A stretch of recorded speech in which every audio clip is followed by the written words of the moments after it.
supported and voted overwhelmingly for Obasanjo, they were not bigots. When Igbos supported and voted overwhelmingly for Yar'Adua, they also were not bigots. When Igbos voted, supported Goodluck Ebele Jonathan, they were not bigots. When Igbos voted, supported overwhelmingly Atiku Abubakar, they were not bigots. It was when Igbos now supported and voted for Peter Obi that all of a sudden they become bigots. There is a very vile thing that Tinubu has done to Nigeria, which is worse than the bad governance that we all are experiencing, and that is the bigotry that he has unleashed. It is unbelievable that all of a sudden there is this attack on the Igbo people. And I tell you right now, it started going towards the 2023 election, and as we are, they are already in 2027 election. Abike Dabiri recently, was very passionately, as she said, doing her job, went after a lady who had called for massacre of citizens, both the Yorubas and the Edos. I'm from Edo State anyways. And she said she's doing her job. It's a good thing to do your job. But one of the things that we must understand is that selective justice or selective prosecution is injustice in itself. There's an article that someone wrote, David, and he talked about the fact that how all of a sudden the House of Representatives, whether it's a house sitting, wherever, from there, there's a letter to this lady to have this lady prosecuted and all of that.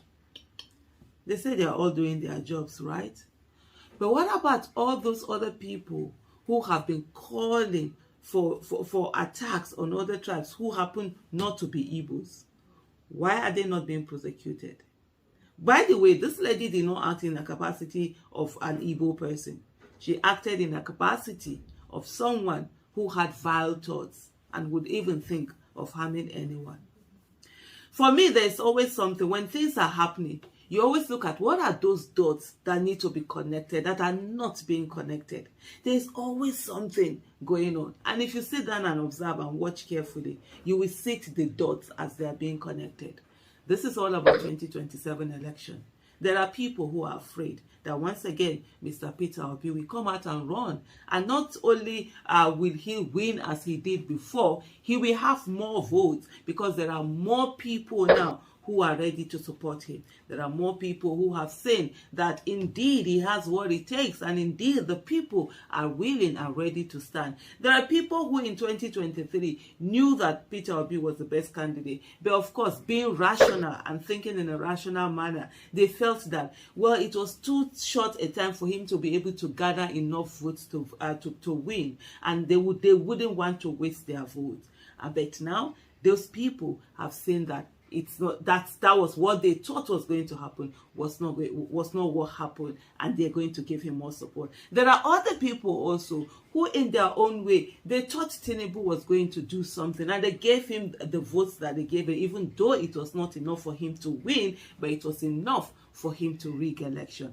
And most of those people have seen that the master strategies that they thought they had have no strategy, and right now they're thinking Peter Obi. Then, of course, you look at the angle from the north, where this incompetence, this bad governance, this insecurity has done more. Even things are worse than what it was during Buhari. And most of these people, they no longer want Tinubu. They no longer want anything called the Muslim ticket. Some of them are even saying that a Christian ticket would be better than the Muslim ticket. There's a whole lot that is going on. There's a silent revolution that is going on in Nigeria. And let me just quickly digress and add one thing to say to us all. What the NSAS did to the southern youth is the same thing that the End Bad Governance protest has also done to the Northern youth. An awakening of understanding the relationship between governance and people's lives.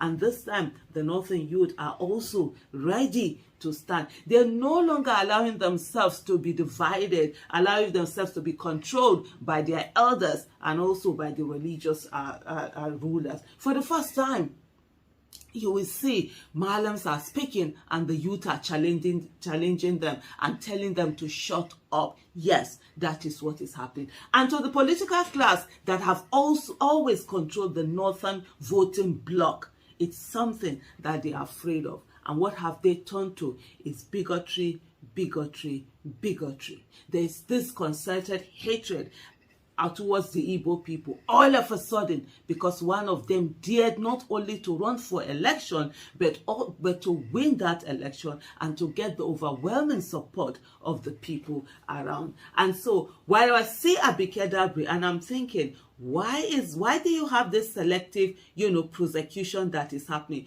There have been a lot of evidence. Videos have come out of different people who have called for, massacres and killings of Igbos, people who are from other tribes, people who are even from Abike Dabiri's tribe. It's unfortunate that Nigeria has gotten to a place where we are talking on issues based on the tribe that someone is from. But you know why? Right now, there is no legal action. Government has not done anything. NIDCOM hasn't done anything, because at the end of the day, they want to be able to say, oh, it was the Igbos that were doing bigotry. And so because of that, see an evidence from this lady in Canada, that blah, blah, blah, blah, blah. That's what they're trying to do. And they are working towards 2027. It's all to put Igbos and to put Peter Obi in a bad light. This bigotry did not start today. This bigotry started way right from 2019, when you had the wife of the former governor of Lagos State, Bola Ahmed Tinubu, talking about driving Igbos away, taking away their properties. That is it. Tinubu has also, there has been reports of Tinubu where he has also, put out some statements that, they were leading to something. So, citizens of Nigeria, the fight has started. And one of the things that I always say is that good must be more tenacious than evil. For those who want the betterment of Nigeria, we cannot afford to be tired. I did a tweet earlier and someone said, I'm tired. We are tired. And I said to her, I know, I understand that they're doing everything to overwhelm. But the fuel that we must always take, and we must always imbibe it and inhale it, is that those who do evil, they are tireless. They never give up. They are on. And so those who want the betterment of the nation and of the people, those who do good, must also never be tired. Sometimes there's an arrogance that comes from the father. Oh, I'm doing this thing, I've been doing this thing, I'm doing for the people, I'm doing it this, I want to give up. No. What have we done? Nothing. And so until we get to that place where there's good governance, accountability, and transparency in Nigeria, until we get to that place where the child of nobody can become somebody without knowing anybody, we have no business of being tired. Thank you so much. If you like, hate on us. If you like, bully us. If you like, talk down on Ndibo. If you like, let the North and the West join together to speak ill of Ndibo. But there's something I want to remind you this morning, in case you don't know. Ndibo remain the honey that spices Nigeria. Without Ndibo, there won't be anything like Nigeria. Most of you who are fighting to see the downfall of Ndibo, you have already tried, you have walked, but your own greatest surprise, each time you push, you see Ndibo going higher. Each time you push, you see Ndibo going higher. I know one of the greatest things that is causing sleepless nights among these Hausa and Yorubas and Benin is that Ndibo are coming together as one big family. Our unity is what has stand as a threat to you guys. But it doesn't really matter. We are not going to give listening ear to some of your ill talk or whatsoever against us as Ndibo. But one thing we must say to you guys is that we will give you people a very laudable response. But from now, I'm still calling on the Igbo family, those in Benue, those in Kogi, everywhere, River State, Bayelsa, Cross River. This is the time we need to come together to build our home. Nobody will do it for us. United we stand, and we never agree to that. There are tricks of divided strategy. Thank you. My name is Remano Yengwamadu Kanebi. I'm one of the convener of Igbo unity that you are seeing going all around. Thank you, Ndewo. Until I come your way again. Before we came, the Yorubas used their media influence against Biafra and Igbo people on X, formerly Twitter. Before now, Igbo people never took Twitter serious until Mazi Nnamdi Kanu lectured us on how powerful X is and how we can use it to reach the global audience regarding our plight in Nigeria and our call for the united nation-supervised Biafra referendum. Igbo people were only hanging around Facebook for fun and jokes, while Yoruba mounted on Twitter and continued to use its global reach to slander the image of Igbo people and Biafra before powerful men and women of the world. When we came on Twitter, now X, and started understanding how it works, one thing we noticed was how Yoruba people were using it to destroy the image of NDI Igbo, Biafra, and continued to demarket our struggle for freedom. It was a heavy challenge to many of us, because these Yoruba have built accounts with huge followers. Some of their big accounts have 500k followers, some 350k followers, some 200k followers, some 100k. It was really a big challenge to confront such account with maybe our 4 or 5k followers. The mountain was high, but we were very determined to climb to the top. We started challenging their narratives and repositioning NDI Igbo and our call to emancipate ourselves from Nigeria. One thing we noticed was the ability of Yoruba to create multiple fake accounts with Igbo names to twist and indict NDI Igbo as they want. They are actually professionals in that aspect. I respect them on that.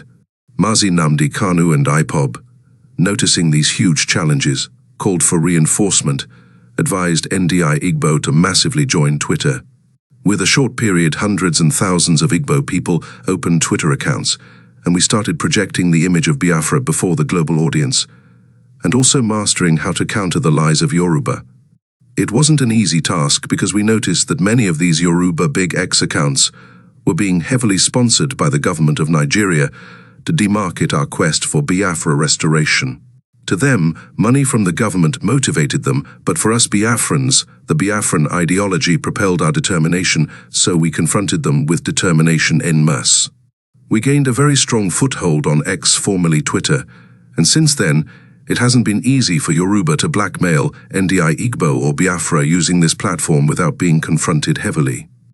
It was a battle between light and darkness, and I am glad we have created a very huge impact and awareness.